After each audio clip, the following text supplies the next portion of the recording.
In today's enterprise, achieving the data-driven operations and security posture required to stay competitive and compliant means you must have eyes and hands across your entire network. Complex network infrastructure, siloed data, and tool and device sprawl can heighten risk, create inefficiencies, and impede opportunity and innovation. Welcome. I'm Barbara Call, Senior Director of Content Strategy and Operations for IDG, and I'll be your host and moderator for this video titled, Be Prepared for the Unexpected, How Cyber Threat Resiliency Can Protect, Fortify, and Defend Your Endpoints, and brought to you by IDG, Tanium, and EY. Joining me today is Jeff Fisher, Senior Manager of Cybersecurity at EY, and Sean Server, Vice President, Technical Solutions Engineering at Tanium. Welcome, gentlemen. Great to meet you. Thank you, Barbara. So let's start the stage by sharing a few data points around CIO challenges and what you're seeing with your customers. Today's leaders face a number of different challenges. 93% of CIOs report that IT's ability to maximize value for the business is hindered by data silos. 40% of CIOs say silos make it difficult to identify the severity of an issue and minimize business impact. 55% of organizations use more than 20 tools across IT operations and security. And 65% of businesses only consider cybersecurity after it's already too late. So from where I sit, these stats fall into 4 buckets. Let's go through them one by one. Data silos, where enterprise data is located. Data silos prevent security leaders from seeing the entirety of their IT ecosystem and knowing where their most important assets sit. Why is this such a challenge? Let's start by going back to that statistic. 93% of CIOs report a problem with data silos in their organizations. And oddly enough, it's one of the things that's both easiest and hardest to deal with. Like keeping track of where your data is, who's got access to it, and how you're using it is critically important. And what we've essentially done is we've built up these huge IT operations groups that are responsible for asset management. They're responsible for patching, for software deployment, for general health of the environment. And then we've got these isolated security groups that are focused on endpoint detection and response, incident response, sometimes managing the security solutions, et cetera. And so when each of those groups has different tools, they've got different data sources, therefore they've got different data. And that creates a huge problem in the environment because everybody's playing from a different sheet of music. And so therefore it just doesn't come out sounding right. If you don't understand where everything is in your environment, you can't secure it, right? I think that's the premise we've all been working from for years. On top of that, with the inability to manage that end-to-end remediation cycle from birth to death, we really lose the ability to execute on anything, both from an IT ops perspective or an incident response perspective. All right, thank you. And quick remediation requires good intelligence, real-time insights. Jeff, what are your thoughts here? I think the biggest conversation that Sean and I have always tried to have is that we need a real-time view into an organization's risk. So we need to have an ability to ask detailed questions, get detailed answers, so that we can get through an understanding of all of the misconfigurations or unpatched systems within an environment quickly, but then also detect those unmanaged assets, those unauthorized devices, and other items such as shadow IT or over-provisioned systems, so we can get to that quickly, right? But without that single pane of glass and the ability to touch and manage each one of those assets across the board, we really lose the ability to do this quickly. So with any kind of remediation, we need quick, good intelligence across the board. And what we've done at EY is really leverage the Tanium platform to help force our clients to quickly be able to enrich their security data, but they're also their IT operations data with the Tanium platform, so that we're using true real-time endpoint data to make decisions that management can stand behind. This is useful for a variety of different conversations, whether it is just your basic day-to-day risk management, but also for circumstances such as mergers and acquisitions or broadly compliance monitoring. which gets into a lot of other conversations about why having good data at your hand all the time is really necessary to execute on this well, over not only in the beginnings of your programs, but as you evolve them over time. Yeah, and to follow on with that, when you talk about that, when you're actually getting into remediation, when you've got a real problem going on, you need the ability to see in real time what's going on across your network arbitrarily. So as we all know, when an environment is compromised, it's often compromised for a longer period of time than any of us would like.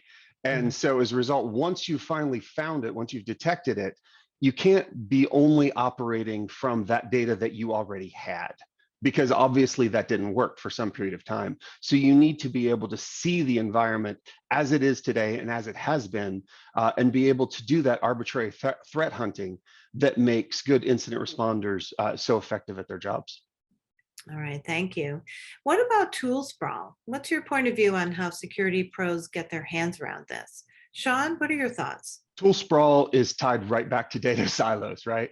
And what we've found is over time, there are new tools that are introduced to the market. They come in with a big bang. They come in with great marketing and with a great viewpoint. They develop a following, and then people want to get their hands on them. So what you end up with is a lot of individual point solutions with overlapping capabilities, or very, very narrow scopes of focus. And so in order to overcome that tool sprawl, first, we need to go back to data silos. We need to trust the other departments within the organization. We need to have security and operations and the help desk and everybody all working together. We need comprehensive tools that can focus on more than one area at a time, really gather a lot of data together and act on it. And then we need integration in the back-end systems and reporting and such. I actually started my career in the firewall space. And it was during the time when everybody had individual firewalls and SSL VPNs and web filters and all of these other different tools, DLP, et cetera. And then there was this whole big push to migrate into next generation firewalls. And nobody wanted to do that then either. But now what you find is really consolidated, really effective firewalls at the perimeter that do a great job of what they do. And where we need to get is we need to get internally our operations and security tools under the same kind of platform-based operations so that they can be more effective together. Okay, thank you. So what are the benefits of consolidating best of breed solutions? Jeff, what are your thoughts here? Barbara, I think it's an 80-20 rule, right? In most circumstances, a lot of IT organizations and security organizations have purchased something with the understanding of they're going to use that all the time, but maybe it goes about that one point use case that Sean kind of said.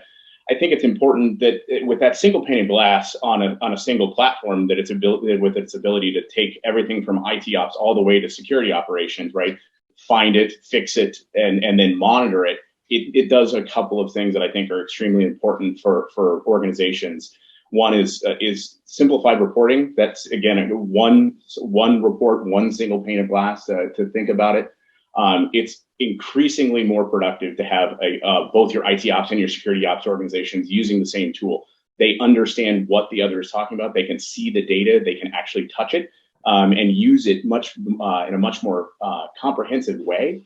And then ultimately, because you have that increased productivity, you're going to have less of a resource requirement. So that consolidation is not just all about getting rid of tool licensing or getting rid of those types of costs, but it's also the labor cost that comes behind them, because you have good operators that can use the tools to do the vast majority of what they need to do. So you reduce your tools, you reduce your people. So it really gets that consolidation helps drive operational efficiency, and ultimately you get most of the needs you really have in most best of breed solutions already by using a single platform that gives you a better data source. And then you can go get the stragglers in it, and maybe in a little bit different way. All right, thank you. That's great. What happens when IT leaders try to retrofit cybersecurity tools around existing systems? Jeff, let's start with you. Sure. I think that the problem is when you try to overly customize any kind of process, whether it is trying to take a tool to try to force it to do something it wasn't designed to do, right? you're ultimately going to fail in your ability to report that data back out to management, right? You're not going to have a good single point of unified security posture, right? You'll have so much configuration drift across the board that it becomes impossible to manage and then impossible to secure, right? I think ultimately, increased regulation is going to come to a more uniform circumstance, right? Because so many of our customers, and I know Tanium's customers, have the deep either federal or other regulatory schemes that they have to report on, the ability to have all of that in a single place versus trying to grab that data from multiple sources is a cost burden, right? And this is, again, one way Tanium helps, but that's one of the reasons why we really encourage all of our customers to think about using as few as tools as possible to do the best job they can, right? So trying to retrofit your business around legacy single point of tools becomes a very difficult proposition for most business leaders. I would just follow by saying, if you want to boil it down to the simplest thing, everybody knows now, because of the supply chain issues that we've seen recently and just general best practices, nobody wants to retrofit security into an application once the application is built, right? Everybody says, oh, you have to build the security in from the beginning or you're not doing it right. The same is true of your IT infrastructure. When you're trying to retrofit your cybersecurity tools around what you've already got and hope for the best, you're going to end up with something that's cobbled together and it's going to have gaps. You need a comprehensive solution that's been well thought through and planned from the beginning. All right, thank you. So let's go back to that last survey finding. I think this is one of the most important issues: proactive approach versus reactive. Why is this such a challenge, and what can security leaders do to change this? Sean, any thoughts here? Again, I like to boil things down to the simplest. We just can't afford to be reactive anymore. There's just too much going on out there. There's too many vulnerabilities. There's too many attacks. There's too much money in cybercrime for us to just say, hey, we've built a good perimeter. We've got some basic tools. If we get breached, we'll deal with it. You know, there's all kinds of issues going on with cyber insurance and how you're going to get paid for that. If something does happen and when you're going to actually get paid. So going to a proactive security posture is absolutely critical. And what do we mean here by proactive? We mean, as Jeff mentioned earlier, you can't secure what you don't know you have. So the first thing you've got to do is identify every asset that's on your network. The first thing you need to be able to do is identify every asset on your network. You need to know what those assets are. You need to know what their operating system is, what their operating system patch level is. You need to know what software they're running, what versions they're running, et cetera. You start there, and then you build a secure environment from the ground up. That way, your incident responders, when they're actually looking at a potential incident, they don't have to sift through all the cruft of everything that's going on out there that, you know, may or may not be a real alert. We can actually get them narrowed down and focused in on the things that they need to be focused on, thereby finding and blocking those malicious actors much faster and much more effectively. Sean, I might add, I think you said it best. I think a lot of organizations have thought about cyber insurance as a risk management kind of catch-all. I think in the industry, we've seen that is starting to not be the case. We've seen insurers stop honoring claims. We've seen insurers asking for much more understanding of what they're trying to insure. And I think that the proactive versus reactive approach here is extremely important to that, right? You may not be able to get insurance if you don't actually have that proactive approach. And I think this, coupled with the cost of remediation, right? If we look at, if I go back and think through my career of every time I've had to remediate something, the cost is usually 5 to 10 times what it would have cost just to do it right the first time. So ultimately, while you are maybe saving money at a certain point in time, you are ultimately going to be spending so much more money trying to fix that in the back end, that taking that from a long-term cost approach doesn't make any sense, right? So again, I know as an industry, we've talked about this over and over again, that proactive approach is really important. It's hard. Don't get me wrong. But I think if you don't do it, the costs ultimately stack on, but then it just gets even more difficult, right? And then the hurdle to get over it is so difficult that there's a lot of inertia. So that's why I think it's so important to do, but it's also that is ultimately the inverse is why it's so much of a challenge for so many in the industry because of that legacy technology debt.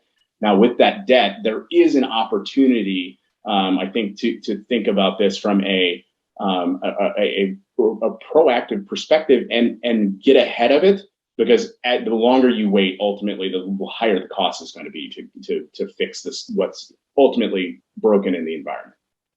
All right, thank you both. And so I'd like to finish up with why Tanium and EY? What does this collaboration bring to our listeners that's new and different? Jeff, any thoughts? I think that the value prop that we bring as a joint offering between Tanium and EY is Tanium is obviously a industry leading platform that sews together both our IT operations as well as our security operations. It is one of those collaborations from a business standpoint that has always been necessary, but never well done at a technology and tool level. And then we add on the broad business understanding that EY brings to the table in not only building security programs, but building IT programs for a variety of our customers. And that gives us an ability to layer not only that technology that Tanium brings, but the people and process that the business needs to use Tanium well, but then to ultimately run their business. We bring together what is ultimately that people, process, and technology into a single offering that allows the business to buy in a single way and really take their program forward. Okay, thank you both. Excellent material. Any last closing thoughts for our listeners? Sean, let's start with you. The partnership here between EY and Tanium is a match made in heaven, right? To borrow the phrase. What we're able to do is consolidate Tanium's amazing visibility and control over the environment with EY's vast knowledge and understanding of how the largest and most complex environments in the world work and should work. And so with that good data that Tanium provides and that good analysis and background that EY provides, our customers are able to achieve more and faster than they ever have been before. Okay, great. Thank you. Thank you both for your input and expertise today. If you've been watching this interview and want to learn more, you can email ey@tanium.com or visit tanium.com for more on the EY partnership.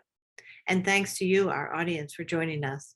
For IDG, Tanium, and EY, I'm Barbara Call.